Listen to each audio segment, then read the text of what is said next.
အခုဒီ oppo a3 4G ဆိုတဲ့ကောင်ကလောလောဆယ်ဒီဈေးဝန်းကျင်မှာအကျန်းခံဆုံးဖုန်းလို့ပြောလို့ရတယ်ကျွန်တော်တို့လေကားပေါ်ကနေပြီးတော့ပြစ်ချတာတွေเนาะရေနွေးပူနဲ့လောင်းချတာတွေတန်ရိုက်တာမျိုးတွေအဲ့လိုမျိုးကိုကျွန်တော်တို့မျိုးစုံနှိပ်စက်ပြီးတော့ drop test video လေးလုပ်ထားတယ်အဲ့ဗီဒီယိုမကြည့်ရသေးဘူးဆိုလို့ရှိရင်သွားကြည့်ကြည့်လိုက်ဒါပေမဲ့ပြန်စဉ်းစားကြည့်လိုက်ရင်ဖုန်းတစ်လုံးကအကျန်းခံနေဆိုတာနဲ့မပြီးသွားဘူးတခြား specification တွေเนาะခဏတာစမ်းသုံးကြည့်တဲ့အခါတွေမှာရတဲ့ခံစားချက်တွေအဲ့ဒါတွေရောဘယ်လိုနေလဲအဲ့ဒါကိုကျွန်တော်တို့ကြည့်လိုက်အောင် okay TBH Labs နဲ့ကြိုဆိုပါတယ် A3 မှာ oppo A3 မှာပေါ့နော်အကျန်းခံတာအပြင်ကိုနောက်ထပ်သဘောကျမိတဲ့တစ်ပိုင်းကဒီဇိုင်းသူကတော်တော်လေး minimal ဖြစ်လေးနဲ့လှတယ် starry purple ဆိုတဲ့အရာကအခုမြင်ရသလိုမျိုးဆွဲဆောင်မှုရှိတယ် back panel ကလက်လေးတွေဖြစ်နေတာလေးကလည်းမိုက်တယ်ပြီးတော့များသောအားဖြင့်ဒီရွှေရောင်ဒါမှမဟုတ်ငွေရောင်ပဲဖြစ်လေးရှိတဲ့ camera ring ကို back cover နဲ့တရောင်နဲ့ဖြစ်နေအောင်သူတို့လုပ်ပေးထားတယ်အဲ့လိုမျိုး attention to detail လေးတွေကဒီဈေးဝန်းကျင်မှာမရှိသလောက်ရှားတယ်ကင်မရာဘက်ပုံစံတွေထားတဲ့နေရာတွေအဲ့ဒါတွေကလည်းမိုက်တယ်ပေါ့နော်ပုံတုံးကြီးသိပ်ဖြစ်မနေဘူးပေါ့ဗျာပြောချင်တာသိလားဒီဖုန်းကအကျန်းခံမဲ့တာခံတာတကယ်တမ်းကပေါ့ပါလေးလိုရှိသားပဲသူက 7.68 mm အထူပဲရှိတယ်လေးချိန်ကလည်း186 gram ပဲလေးတယ်ဆိုတော့တယောက်ကဒီဖုန်းကိုလှေကားပေါ်ကနေပြီးတော့ပြစ်ချပြမယ်ဘာမှမဖြစ်စေရဘူးလို့လာပြောလို့ရှိရင်ဘယ်သူမှယုံမှာမဟုတ်ဘူး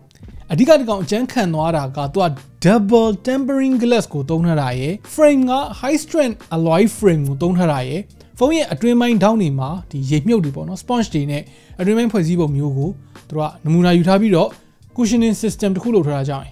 ပြောသလိုမျိုးဟိုအကျန်းပန်းခံတာကိုတော့မနေ့ကဆန်းထားတဲ့ drop test မှာမြင်ပြီးသားဖြစ်လိမ့်မယ်ပေါ့နော်ဒီလို design မျိုးနဲ့အခုလောက်ထိ rugged ဖြစ်နေအောင်လုပ်ပေးထားတာသဘောကျစရာပဲသိလားအရင်က rugged phone တွေဆိုတာဒီလိုပပလေးတွေတို့ပလျက်လေးတွေအဲ့မျိုးမဟုတ်ဘူးသူက power button မှာလည်း fingerprint scanner လေးလည်းတစ်ခါလေးထည့်ပေးထားတယ်ဒီဖုန်းရဲ့အလှကိုနည်းနည်းလျော့သွားစေတာကတော့သူ့ရဲ့ဒီ display ရဲ့ဘောင်တွေပဲဗျဒီအောက်ဖက်က bezel တော်တော်လေးထူတယ်ဒါပေမဲ့ချမ်ဖန်ပြီးတော့အပြစ်ရှာတာပါဒါဒီဈေးဝန်းကျင်ဖုန်းတွေမှာတော့ဒီလောက် bezel ကတော့ဒါပုံမှန်ပဲလို့ပြောရမှာပဲ notch မဟုတ်ဘဲနဲ့ punch hole ဖြစ်နေတာနေမယ်ကျေးဇူးတင်နေရပြီပေါ့နော်ဟုတ်နေပြီပေါ့သူ့မှာ IP54 water and dust resistant လည်းပါတယ်အဲ့ဒါအကျန်းခံတဲ့ဘိုင်းမှာပုံမှန်ထက်နည်းနည်းတော့ပိုကောင်းသွားတယ် IP54 ဆိုတော့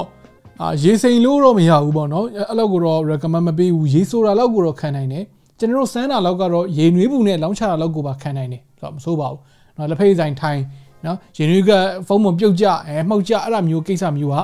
ခင်ဗျားတို့မသိကျွန်တော်တို့တော့ခဏဖြစ်တယ်တခုခုဖိတ်ကြတာမှောက်ကြတာအဲ့လောက်မျိုးဆိုလို့ရှိရင်ကတော့စိတ်ချလို့ရတယ်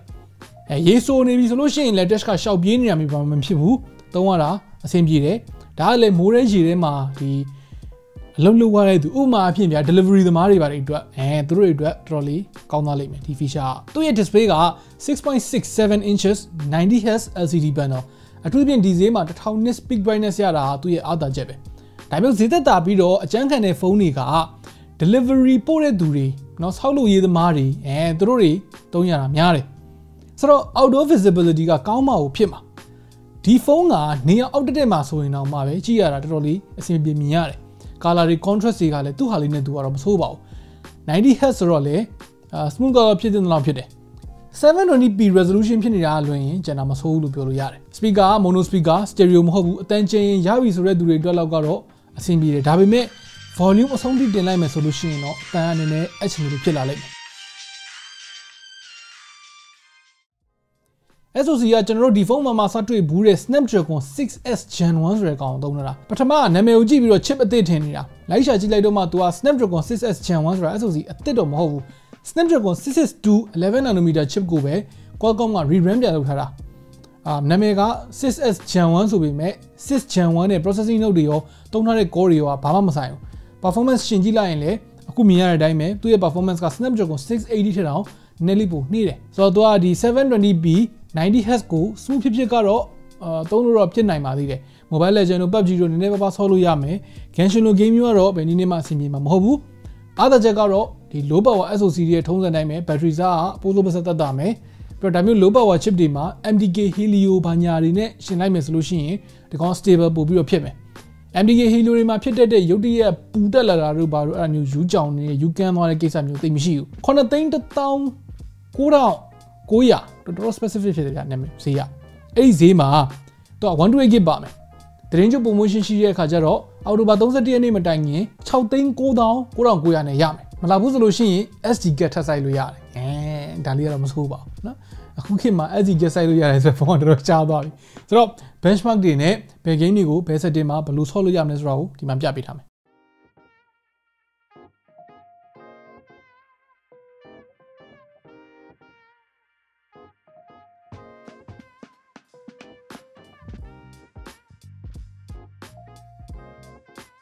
ဒီဖုန်းက9100 mAh battery ပါတာဟိုမှာ 720p display ရယ် efficient ဖြစ်တဲ့ SoC ရယ်အဲ့နှစ်ခုပေါင်းလိုက်တဲ့အခါကျတော့တော့တော်တော်လေးကိုခံတာသူစက်တိုက်သုံးမယ်ဆိုရင်တော့10နာရီဝန်းကျင်လောက်ကိုကောင်းကောင်းသုံးလို့ရတယ်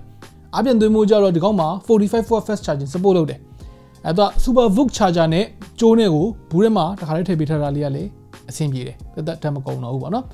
ကင်မရာကတော့ထုံးစံတိုင်းပဲဒီဈေးမှာအများကြီးမမျှော်လင့်နဲ့သူ50 megapixel main sensor ရယ်အောက်မှာ flicker sensor ရယ်တက်ပေးထားတယ်flicker sensor ဆိုတာအခန်းထဲကမီးချောင်းတွေရဲ့ flicker ကို detect လုပ်ပေးတဲ့ကောင် indoor photo တွေရိုက်မယ်ဆိုလို့ရှိရင်နည်းနည်းအထောက်အကူပေးတဲ့ကောင်ဒါတော့ပဲအများကြီးတော့အသုံးတော့မဝင်လောက်ဘူးသူ selfie camera အတွက်ကိုကြတော့5 megapixel front camera ပါမယ် front camera မှာ auto focus ရတယ်ဒါကျွန်တော်တို့ဒီမှာစတင်ထားတဲ့ dot shot လေးတွေကိုတစ်ချက် show ကြည့်လိုက်ပါနော်